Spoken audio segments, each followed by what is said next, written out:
Երեկվանից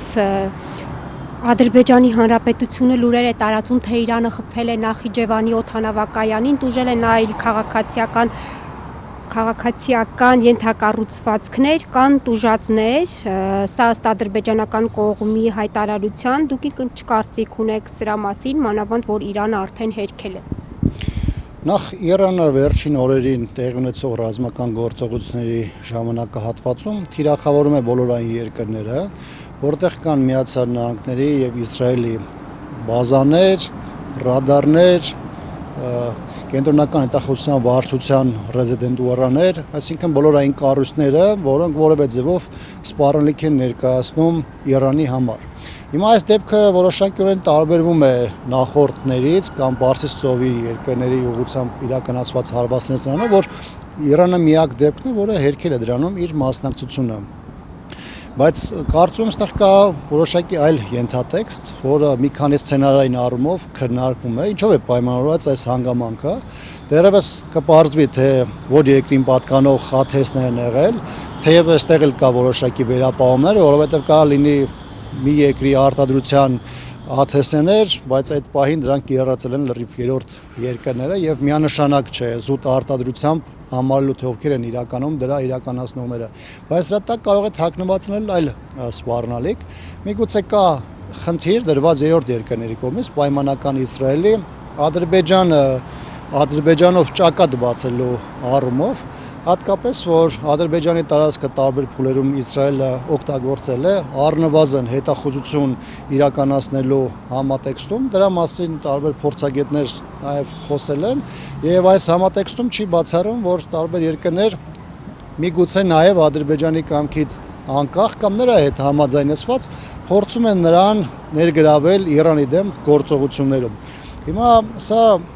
կրկնում եմ, սրա առանձնահատկությունը այն է, որ Իրանը չի հաստատել իր կողմից դրա հարված հասցնելը, որովհետև եթե այդտեղ լիներ որևէ ենթակառույց, որը Իրանի համար սպառնալիք է ներկայացնում, նա հենց այդպես էլ կներկայացներ։ Եթե կա երրորդ տարբերակը այս իրադրությունների զարգացման, միգուցե այսօր դեռևս չի ուրվագծվում։ Տեսեք, հիմա Ադրբեջանը պաշտոնապես պահանջում է ներողություն խնդրել Իրանից, այսօր էլ Ադրբեջանի պաշտպանության նախարարությունը հաղորդագրություն է տարածել, որ Ադրբեջանում զորահավաք է, զորամասերը տեղափոխվել են մարտական դիրքեր, մեկնարկում է Պահեստազորում գտնվողների զորահավաքը եւ այլն, այսպես պատրաստվում են նրանք ցամաքային պատերազմ Իրանի եւ Ադրբեջանի միջեւ որքանով է հնարավոր եւ ինչ պիտի անենք մենք, որ չենք անում կամ եթե անում ենք արդյոք ճիշտ ենք անում։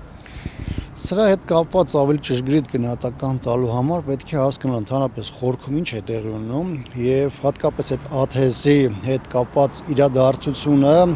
որքանով է պատահական կամ ոչ պատահական հարձակում։ Սա մեկ։ Երկրորդը մարտական պատերազմության համար մեկ վիճակի բերելը կարող է լինել նաեւ ճնշման միջոց Իրանից նաև ներողություն ստանալու տեսանկյունից, մյուս կողմից էլ բոլոր այն երկրները, որոնց հարևանությամբ պատերազմ է ընթանում, կարծում ստեղծված իրավիճակում ընդհանրապես դրա խնդիր ունեն։ Ես ավելին կարծում եմ, որ Հայաստանի Հանրապետությունում եւս որոշակի աստիճանով պետք է մարտական պատերազմության վիճակը զորքերի եւ ոչ միայն զորքերի բարձրացվի, որովհետեւ սա սովորական իրավիճակ չէ, սա լայնամասշտաբ ռազմական գործողություն է, որը երկու կողմերի չի բազմակողմ ֆորմատով է տեղի ունենում եւ սրա զարգացումը դեռևս անկանխատեսել է եւ անորոշ է եւ ցանկացած իրավիճակում պատերազմական գոտու հարևանությամբ գտնվող երկրների համար բնականաբար ծառայության անցկացումը կամ իրականացումը պետք է ուժեղացվի։ Իսկ մեր իշխանությունները ըստ ձեզ համապատասխան գործողություններ անում են, այդ ձեր նշած քայլերը կատարում են, թե ոչ։ Անկեղծ ասած, ես տեղյակ չեմ, թե Հայաստանի պետական իշխանության մարմինները ինչ գործողություններ են իրականացնում ոչ միայն սահմանեն, այլ առհասարակ։ Տեղի ունեցել երկու անվտանգության խորհրդի նիստ, բայց իմ տեսանկյունից այս անվտանգության խորհրդի նիստը գոնե առաջինի դեպքում տեղի ունեցավ նաև հանրային քաղաքական ճնշումների հետևանքով, որովհետև պատերազմական գործողությունների մեկնարկի օրը բոլորն են հիշում, որ իշխող ուժը որոշակի նախընտրական դրամաբանության ներքո պերաշկի ժպիտներով, սելֆիներով գործողություններ միջոցառումներ իրականացնում, ինչը առհասարակ համահունչ չէ ոչ միայն բարեկամ երկրին, այլ մի երկրի, որի հարևանությամբ լայնամասշտաբ ռազմական գործողություններ են ընթանում եւ որոշակիորեն նաեւ դաշտում քաղաքական պահանջ ձևավորվեց անվտանգության խորհրդի, որի օրակարգային հարցերը ոչ միայն հստակ չեն, թե դրանք ինչքանով են համահունչ եղել այս պահին մեր շուրջ ստեղծված սպառնալիքներին։ Դրա համար այն ինչ որ այսօր տեղի ունենում, որևէ պատկեր չի տալիս եւ որևէ մեկը չի կարող հստակ գնահատական տալ, թե Հայաստանի իշխանությունները այս իրավիճակում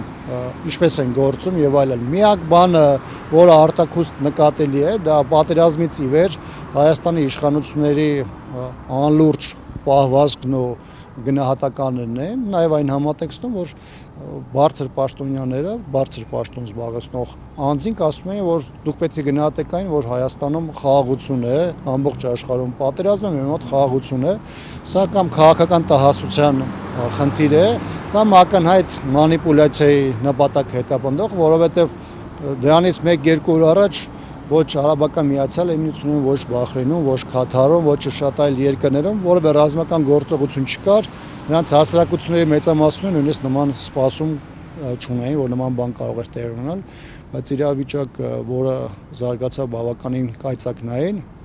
նաև իր կողմը ներգրավեց մեծ թվով այլ երկրների, որոնք մեկ այլ պարագայում նույնիսկ չեն էլ կարող մտածել, որ իրենք այդ գործողությունների մի մասն են կազմելու։ Այնպես որ ստեղծված իրադրության պայմաններում դեռևս դժվար է ասել, թե սա ինչքան կտևի, ինչպես կզարգանա Հայաստանի նկատմամբ կամ Հայաստանի վրա սրա ազդեցությունը ուղղակի եւ անուղղակի մասով, ինչ ծավալի կլինի եւ ըստ այդմ էլ շատ դժվար է գնահատել, թե մենք իրականության մեջ մի ամիս հետո ինչ իրավիճակ կունենանք։ Այսինքն չի բացառվում, որ այդ պատերազմի մեջ նաև մենք ներքաշվենք, թե բացառում եք։ Գիտեք, որպես սցենար ոչ մեկ չի կարող բացառել, որ Հայաստանը այս կամ այն կերպ կարող է որոշակիորեն ներքաշվել, նույնիսկ իր կամքից անկախ, բայց այս պահին մի քիչ շուտ է դրա մասին խոսելը, այն որ այս պատերազմը Հայաստանի հսկայական վնաս է հասնելու, սրանում որևէ կասկած չունի։ Մեր արտգործնախարարը հեռախոսազրույց էր ունեցել, կարծեմ, Ադրբեջանի արտգործնախարարի հետ, եթե չեմ սխալվում, այս մասին ինչ կասեք, ինչու զանգահարեցին, ինչու այդպես եղավ, պետք էր դա թե չէ։ Կարծում եմ այդ զանգը կապված էր ԱԹՍ-ի Նախիջևանին հարվածելու մասով, Հայաստանի իշխանությունները երևի թե փորձում էին որոշակի ժեստ իրականացնել իրենց համար արդեն բարեկամ դարձած երկրի ղեկավարության հետ եւ կարծում եմ, որ այդ զանգը դրանով էր պայմանավորված։ Լավ է, որ գոնե հրապարակային հայտարարություն չեղավ շատ ավելի բացվածքով,